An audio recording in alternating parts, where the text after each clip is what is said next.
Estamos entrando aqui na estação da TIM, aqui é um tipo de estação outdoor, do equipamento Nokia, certo? Que é o João Luiz, nosso assessor, que vai nos dar umas dicas aí. Bem, aqui a gente está com 2 sites na realidade, instalado aqui nesse polimonte, certo? Onde nós temos 2 sistema módulos, temos um sistema módulo aqui do 4G e um sistema módulo aqui do 3G, né? Vou abrir aqui para a gente ver uma pequena diferença. E na realidade esse sistema módulo ele tanto serve para o 3G como para o 4G. O que vai diferenciar isso aí para ele na hora é o firmware que ele vai rodar, ou seja, a carga, como a gente costuma chamar. Esse aqui é o modelo mais antigo, que é o sistema módulo FSME, certo? E esse aqui já é o modelo mais novo, que é o sistema módulo FSMF. Qual a diferença básica de um para o outro? É só questão de trabalho de processamento interno, capacidade de processamento, range de operação, que diferencia... Distribuição de canal também? Distribuição de channel elementos, né, de número de canais, onde esse aqui tem uma capacidade maior, porque esse aqui tem 2 ampliações, essas duas vagas que a gente está vendo aqui são placas de ampliação, e o FSME, para ampliar, eu teria que colocar um outro sistema módulo. Quantos setores suporta um setor 4G? Não, o 4G ele pode ter até 4 setores, né? Na realidade pode ter até mais, mas o padrão utilizado pelas operadoras brasileiras é de 3 setores por site, certo? Na mesma frequência, certo? Com relação a esse sistema de identificação aqui, João. Isso aí, a identificação aqui é padrão de cada operadora. No caso aqui, no caso do 4G, basicamente as operadoras, para diminuir custo, elas optaram por fazer o sistema Shanghai, né? Que é o mesmo equipamento para 2 operadoras. Nesse caso aqui do 4G, nós temos Oi e TIM. A detentora do site é TIM, mas ela está distribuindo canais para Oi. Aqui embaixo nós temos o sistema módulo, que é a unidade de controle, e lá em cima na torre nós temos as antenas e os módulos de RF, certo? Essa torre é de quantos metros, João? Essa aqui é 60 metros. 60 metros. Basicamente nós temos lá em cima 2 módulos de RF, onde um módulo de RF pertence a TIM e o outro módulo de RF pertence a Oi, onde a gente diferencia pelas fibras, certo? Quem vai dizer quem é quem são os cabeamentos das fibras, certo? O sistema módulo ele recebe energia através da entrada -48, que vem do gabinete de serviço, deve ter um disjuntor reservado para ele, certo? E é energizado o sistema módulo. Nós temos uma placa de transmissão que pode trabalhar com TDM, né? TDM com 2 MB e com Fast Ethernet, certo? Onde também pode se utilizar porta ótica. Aqui ela está operando com categoria categoria 6, né? Em 100 megabits, mas ela também pode ser colocado uma GBIC e operar em modo ótico, certo? É utilizada essa porta aqui, onde seria colocado uma GBIC, sair de um cabo óptico, que teria que ter um PTN ou um modem com porta ótica ou um SDH para conexão direta, certo? Vai ter casos aqui que a gente vai estar conectado em porta ótica, certo?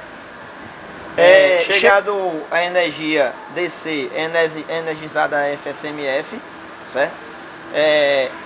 Nós temos aqui a energização DC dos módulos, né? Os módulos DRF, ele sai dessas 2 unidades aqui da alimentação, certo? Esse cabo é um cabo de 4 milímetros, do tipo PP. Como a distância é muito grande, tem que mandar num cabo maior, vem para essas 2 unidades aqui, que é chamada de OVP, ou Volt Protection, ou seja, uma caixa de distribuição que tem um sistema de proteção de sobretensão, por isso o nome de OVP.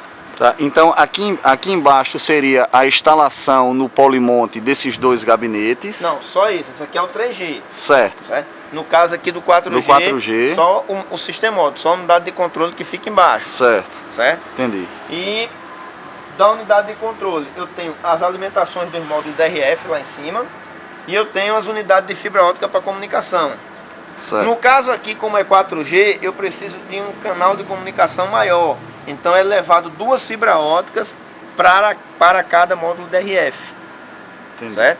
Então, como cada porta dessa tem um range de 20 megas, então para poder trabalhar 40 megas, para poder trabalhar mais dados, são utilizadas 2 fibras óticas para cada módulo DRF.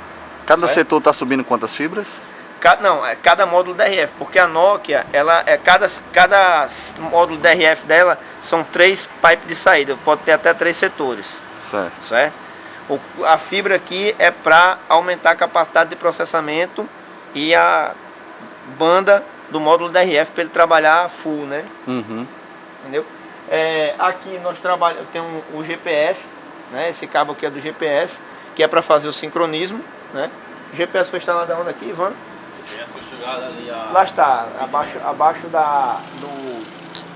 do mini link lá, certo? Que é o cabo do GPS, ela é sincronizada via satélite. O sincronismo dela para ter melhor sincronismo, né? Menos falha, certo? Então basicamente a instalação do 4G é, primeiro passo, instalar o plinth, que é essa unidade aqui chamada FMFA. Depois de colocado o plinth, é colocado o gabinete, que é essa parte metálica, certo? Depois de colocado o gabinete, é energizado a FSME e colocado ela no local. Após a colocação dela no local, é cabeado a alimentação DC, que vem para o VP, depois os cabos de fibra, depois os cabos de transmissão e cabo de sincronismo, certo? Lá em cima da torre. A fibra que sai. Não, aqui nós temos o cell tube. O cell tube que vai para o gabinete de serviço, no padrão TIM. Vai utilizar 2 cell tube, um cell tube para trazer a parte de alimentação, outro cell tube para trazer a transmissão, certo? No caso do cabo Fast Ethernet. Ok? Vê quem é aí, então. As fibras e os cabos DC, eles seguem o esteiramento, certo? Atenda aí, diga comigo já para ele. Segue o esteiramento e segue nesses feeder clamp, grampo para prender os cabos. E vão até onde estão os módulos DRF.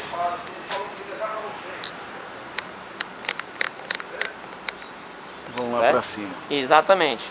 Aí a gente faz uma filmagem da parte lá de cima da instalação, se quiser, para a gente acompanhar melhor. Lá para cima.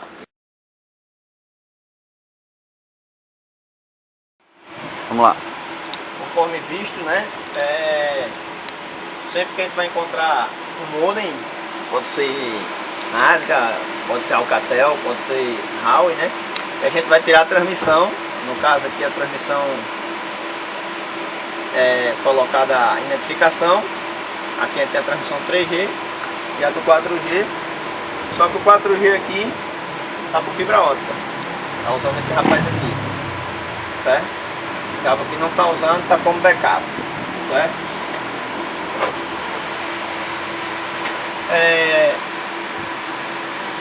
A energização vai também sempre sair de um disjuntor desse. No TSS vai estar identificando qual vai ser a função do disjuntor.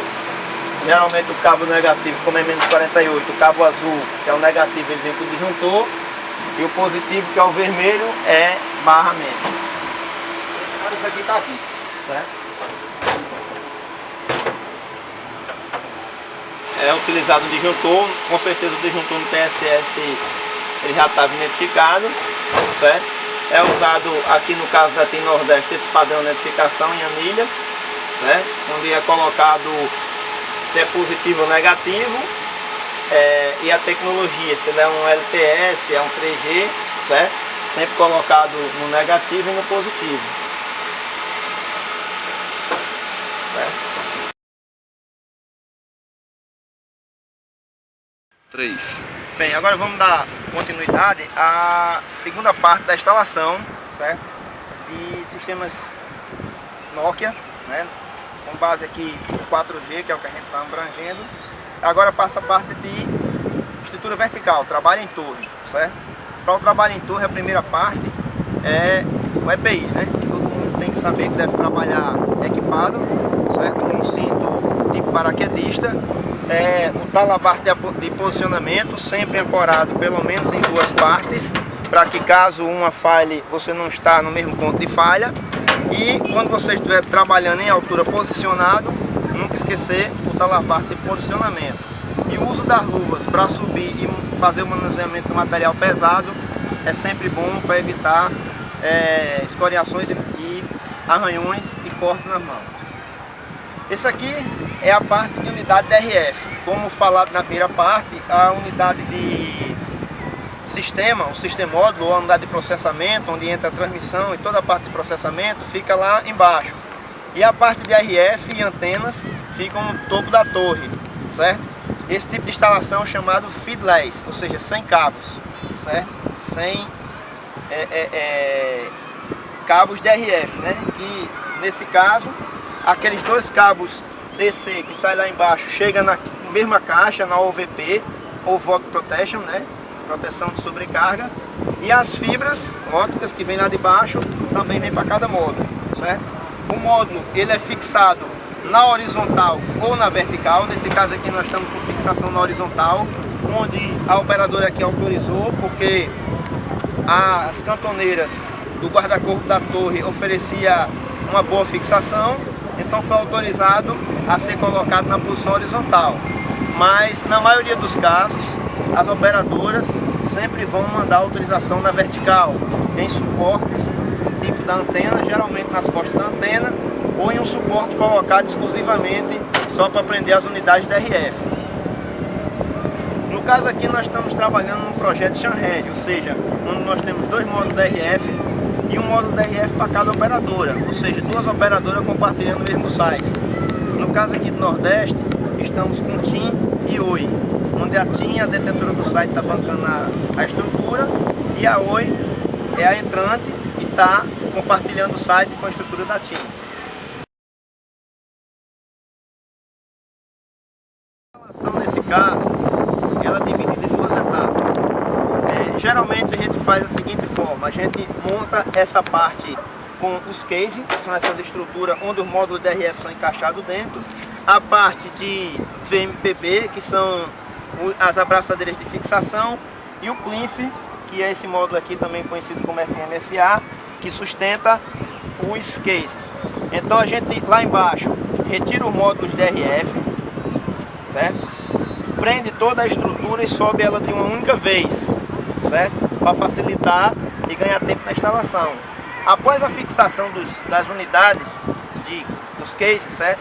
A gente sobe o módulo DRF de cada vez, haja vista que cada um pesa 21 kg, então fica muito pesado subir toda a estrutura, certo? Então cada módulozinho desse pesa 21 kg. 21 quilos fora a base. Fora a base. Essa base com esse tipo de fixador aqui pesa mais, são 7 das 2 estruturas, mais 3 desses, dá um total de 11 quilos, certo? Então toda a estrutura montada seriam 21 quilos, mais 3 de cada aqui daria 27, com mais 11, 36 quilos. No total, no módulo, se for montar tudo de uma vez só. Existem empresas instaladoras e equipes que às vezes mandam toda essa parte de equipamento de uma única vez. Mas para isso eles fazem uso de guincho elétrico, que nada mais é do que uma talha elétrica modificada, certo? Onde eles passam a corda e montam toda a estrutura e puxa de uma única vez. Agora isso só é válido para quando você faz essa estrutura em módulo vertical, que você tem algum ponto que você possa colocar o sistema de içamento acima de onde o módulo vai ficar, para ele já cair na posição. Isso é válido, você ganha algum tempo na instalação, realmente 2 a 3 até 4 horas de instalação, além de diminuir o esforço que os instaladores vão ter. Compensa, é um investimento, dependendo da quantidade de atividades que você tem a ver, pode ser adquirido e utilizado o uso do guincho elétrico. Depois de fixar os módulos, certo? Coloquei no local, a gente faz o içamento das fibras, certo? Geralmente o que é que a gente deve fazer? Colocar elas em um ponto fixo, alinhadas, marcadas, quem vai ser a fibra 1, 2, 3 e 4, puxar, já deixar a sobra de acabamento aqui, fazer uma fixação no ponto embaixo, depois puxar os cabos de DC, o cabo 1 e o cabo 2. Esses cabos já devem serem içados para cá com as devidas terminação dentro deles, certo? Daqui a pouco a gente abre a caixinha e mostra como é a terminação, que eles são 3 condutores, o positivo, o negativo e o terra. E essa parte de corte, acabamento e conectorização deve ser feita lá embaixo para reduzir também o tempo de instalação e facilitar a vida do instalador. Colocado toda a parte de RF, cabos e fibra óptica, geralmente a gente passa a fazer a instalação das antenas. No caso aqui do 4G, foi adicionado uma antena nova, certo? Onde foi colocado um suporte, que a gente chama suporte duplo, que ele é colocado no existente, e foi colocado uma antena nova, certo? Essa antena, por se tratar de um sistema 4G e um sistema de dados e de cobertura centralizada, geralmente as operadoras fazem o uso do BAST, do RET, né? Que é esse equipamento aqui, que é o BAST, que é utilizado para alimentar o RET. O RET é esse motorzinho que fica instalado abaixo da antena, certo? Esse unidadezinho aqui que fica abaixo da antena, que ele é usado para fazer a angulação da antena, certo? Que antigamente isso geralmente era feito manual, tinha que alguém vir em cima da torre e puxar o tilt, dando a angulação desejada a fim de fazer uma melhoria na área de cobertura.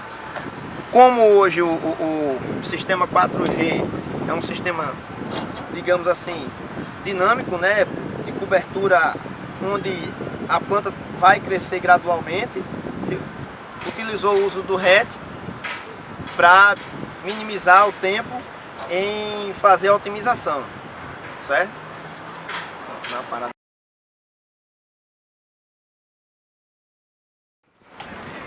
Vamos verificar a parte de instalação interna no sistema módulo.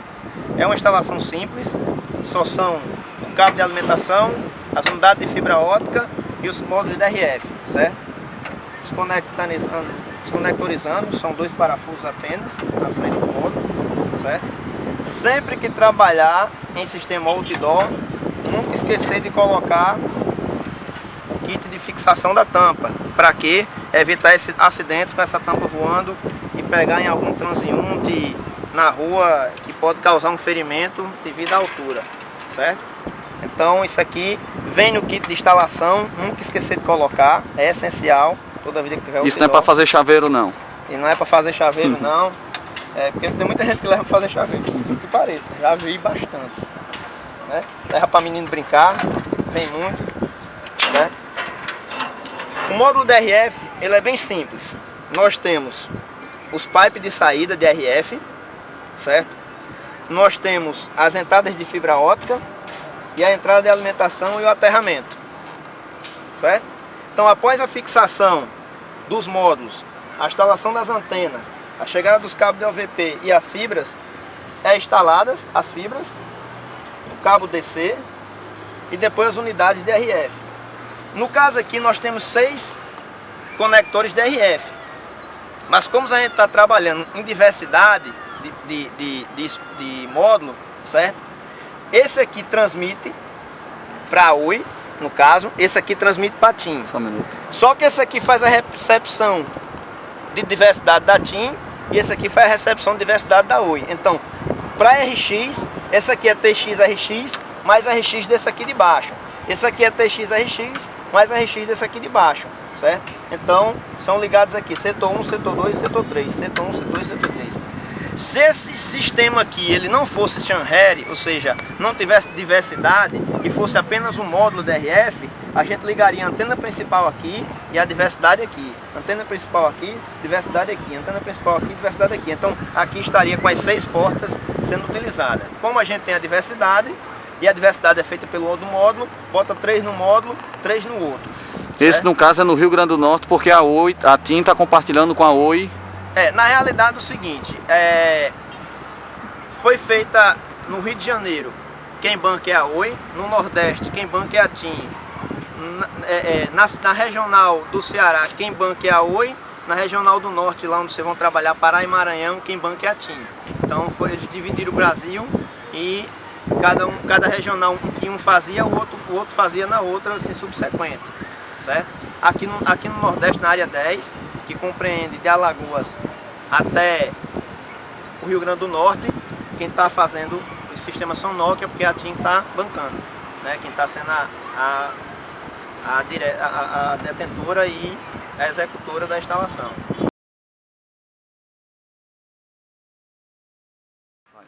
Todos os materiais instalados, cabos, eles têm suas identificações. No caso aqui, a operadora optou pela identificação dos módulos DRF com anilhas e das partes internas através de bandeirola, certo?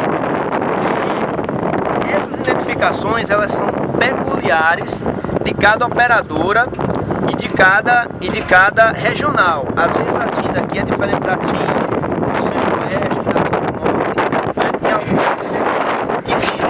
Então isso aí tem que ser visto com parâmetros de cada regional. As cores, ela foi utilizada também para dizer qual é a tecnologia e qual é a operadora. No caso aqui, tudo que tem amarelo quer dizer que é 4G. Quando tem 2, quer dizer que é Oi. Quando tem um amarelo só, é TIM.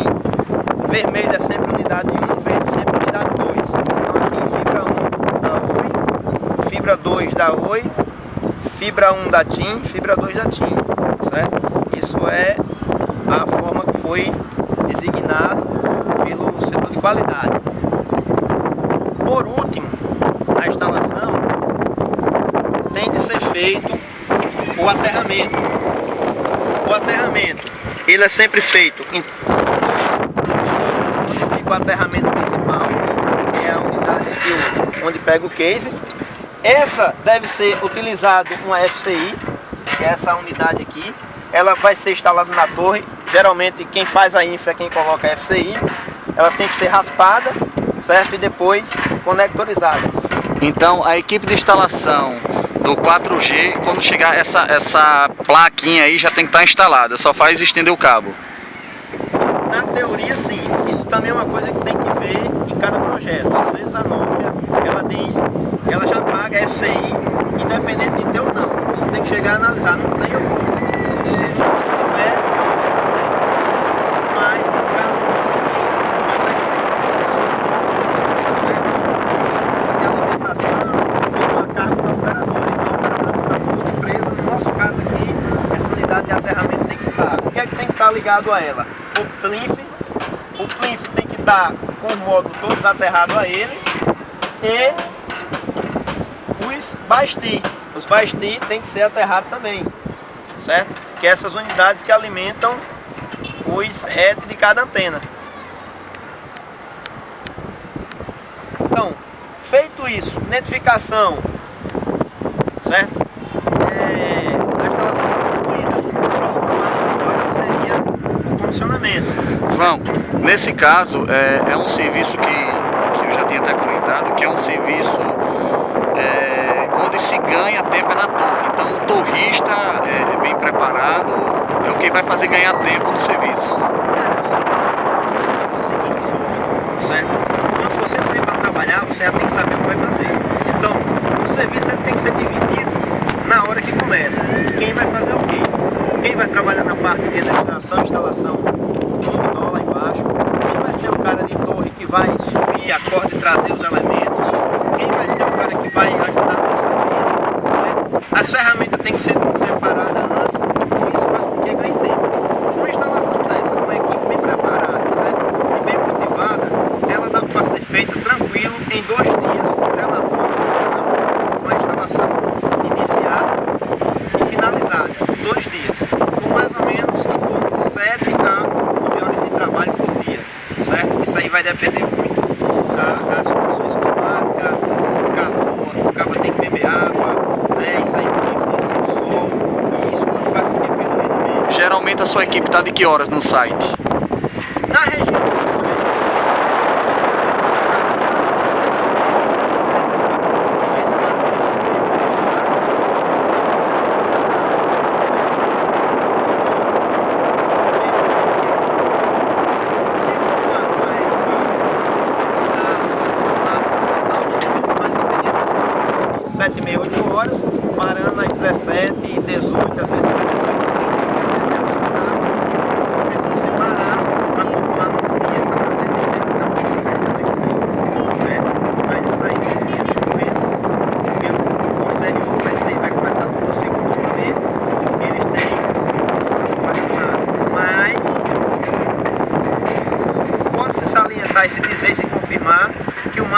o máximo de tempo de instalação do site desse é na faixa de 16 horas de serviço, uma equipe com 3 pessoas.